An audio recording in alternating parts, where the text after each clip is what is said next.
Hello साथीहरु, नमस्ते। यहाँलाई मेरो युट्युब च्यानलमा स्वागत छ। एउटा सानो भिडियो बनाउनु मन लाग्यो, त्यही भएर आज प्रयास गर्दैछु। पहिलो भिडियो हुनेछ, त्यसैले हेरेर साथ दिनु कस्तो लाग्छ सल्लाह सुझाव दिनु र नयाँ च्यानल हो, यो च्यानललाई सब्स्क्राइब गरिदिनु भन्न चाहन्छु। यहाँको नयाँ अनुहारहरू मिल्नु पर्थ्यो कि पर्दैन थियो त? तपाईहरुलाई कस्तो लाग्छ? आफ्नो सल्लाह सुझाव भन्नु होला। मलाई चाहिँ के लाग्थ्यो भने अहिले आएको नयाँ अनुहारहरू चाहिँ एकै ठाउँमा मिल्नु पर्थ्यो, जस्तै रवि लामिछाने, बालेन शाह, हर्क साम्पाङ, गोपी हमाल, होइन, हाम्रो कुलमान घिसिङ, यस्ता व्यक्तिहरू हुनुहुन्थ्यो कि जसको आफ्नो ठाउँमा राम्रो पहिचान थियो, राम्रो एकदम राम्रो गर्नु भएको थियो, आफ्नो फ्यान फलोवर्स हुनुहुन्थ्यो। रवि लामिछानेको आफ्नै फ्यान फलोवर्स हुनुहुन्छ, हर्क साम्पाङ जीको आफ्नै फ्यान फलोवर्स हुनुहुन्छ, हाम्रो बालेन शाहजीको आफ्नै फ्यान फलोवर्स हुनुहुन्छ, गोपी हमाल, कुलमान घिसिङ, यस्ता व्यक्तिको आफ्नै फ्यान फलोवर्स हुनुहुन्छ। हुन त हामी नै हौँ, होइन, हामी युवा नै हौँ। जसले राम्रो काम गर्छ, जसले केही राम्रो गर्नु खोज्छ, उहाँलाई मन पराउने, उहाँहरूको राम्रो काममा समर्थन गर्ने हामी नै हौँ। तर पनि आफ्नो फ्यान फलोवर्स छन्।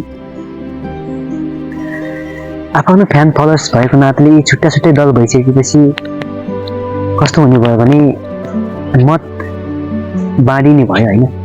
अब रासोपा एकतिर छँदैछ, 2-3 वर्ष अगाडि रहेको एउटा दल राष्ट्रिय स्वतन्त्र पार्टी एकातिर छँदैछ। हाम्रो धरानको मेयर हर्क साम्पाङजीले नि एउटा नयाँ दल खोलिसक्नु भएको छ, उहाँको अर्को दल भयो।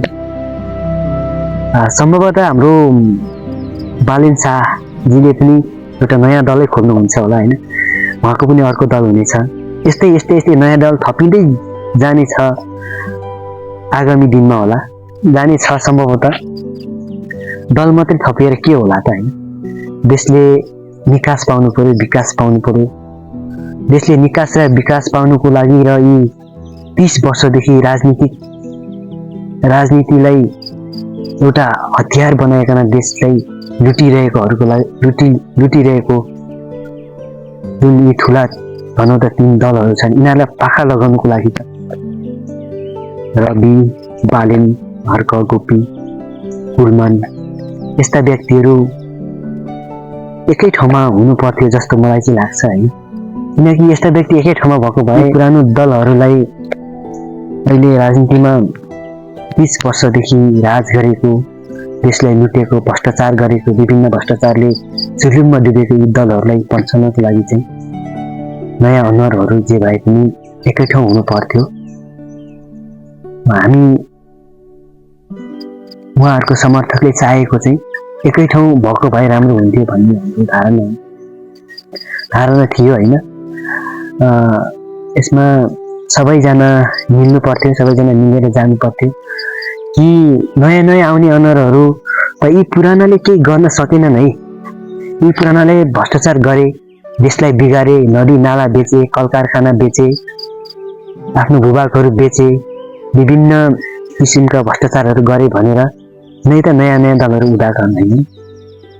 यी नयाँ अनुहारहरू नै अलग अलग पाटो बन्दै आइसकेपछि त कसरी चाहिँ होला भोलि देशको विकास? ठिकै छ, यस्तै हो साथीहरू। आफ्नो इच्छा हुन्छ, आफ्नो आकाङ्क्षा हुन्छ। अब राम्रो काम गर्दै जानु होला आफ्नै ठाउँमा त भए पनि, होइन। हामी जस्तो युवाको साथ समर्थन रहिरहनेछ।